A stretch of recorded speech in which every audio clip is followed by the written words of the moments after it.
I just got an email from my ASQ hotel in Thailand saying they wanted the COE, a fit to fly, which apparently isn't supposed to be needed anymore, and your coronavirus test. But they said 72 hours before arrival. Well, that means that the one I have is about 5 or 6 hours expired.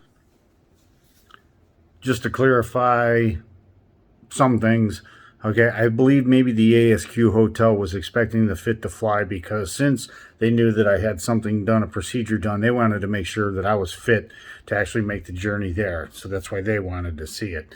As far as the COVID test was, is apparently even though I was just outside of that window, if they were actually saying 72 hours before arrival, well, apparently the time, they did go ahead, just like I said, it was a little about maybe more like 78 hours old before I actually got here, and that was including the time change if you factor out the time change.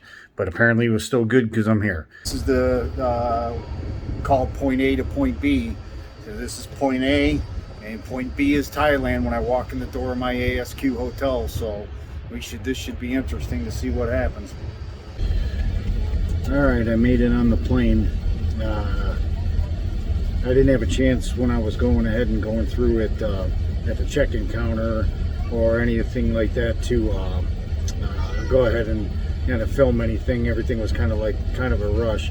But what happened was that I had some assistants pick me up from the flight when I flew into Chicago, and then give me to the check-in at Qatar. And what happened was when I went in there, and I just gave him the folder of everything I had, and it was quite a relief that he looked through all my paperwork and said that I was good to go. But like I said, it just COE was updated. I had my COVID check, and they went through very carefully through the details of it, check it out, and then they highlighted certain portions and all that. But the bottom line is, though, if you got all your documents prepared correctly, then you should get on the plane with no problem.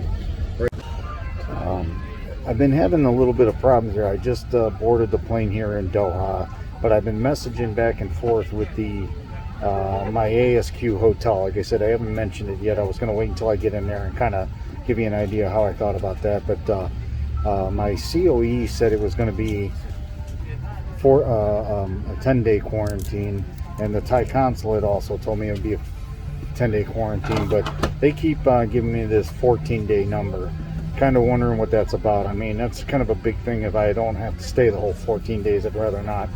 So that's going to be interesting when I arrive there. They've been doing a lot of things last minute, like when I'm in travel.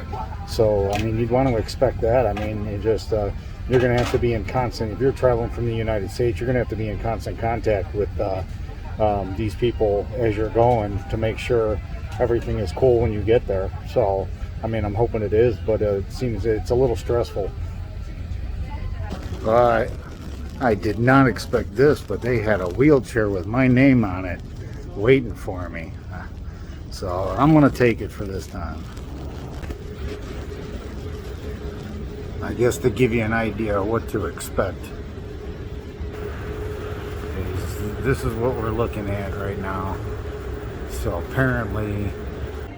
Alright, then this very nice lady just took all my documents, my slip that I filled out on the plane for immigration, my passport, and what else? My boarding pass. Hold on to your boarding pass, they asked for that. And I guess this is the important one. I guess the hotel told me that who's ever the CDC officer that fills out this pink slip that they give me is going to say whether I do 10 or 14 days. Let's hope this is going to be 10 days. I just got through the ASQ, the paperwork checkpoint, and got my ASQ tag here. And I believe I'm at the CDC counter. And this is where the guy's going to choose whether I get 10 or 14 days. So let's hope for the best here. But you give them all your paperwork, they go through everything. They maybe check a few things here or there that might have been left out.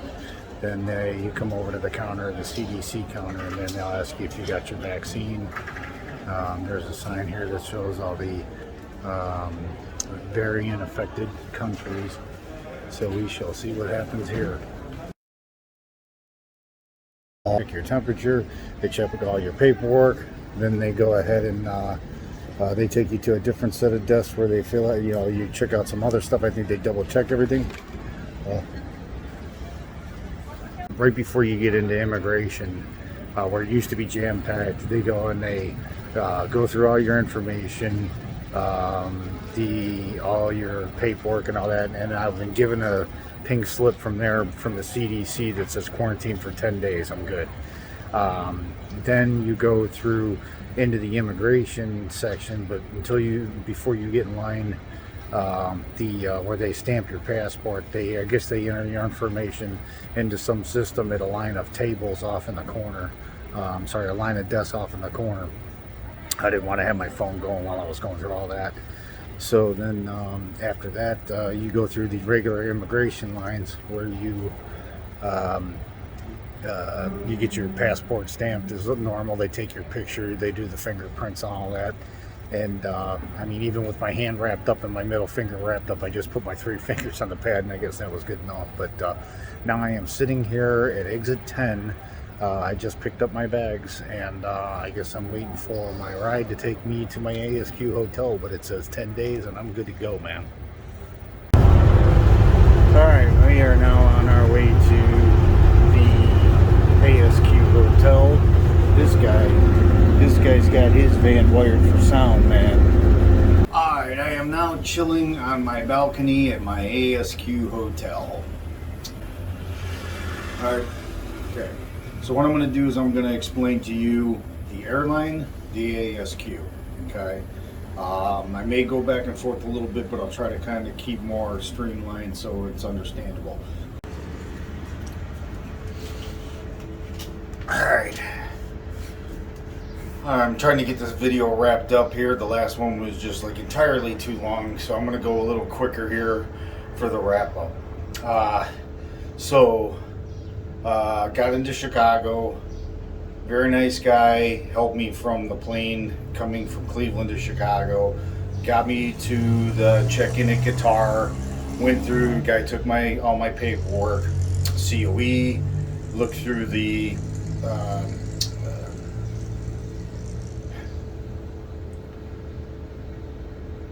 Alright, trying to wrap this video up. Last one was entirely too long, so we're going to get this.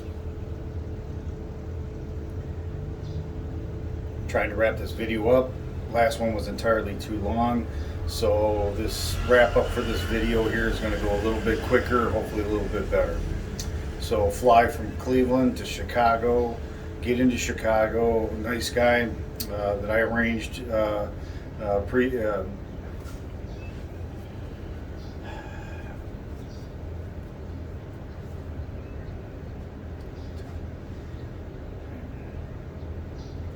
Alright, trying to wrap this video up. The last one was entirely too long.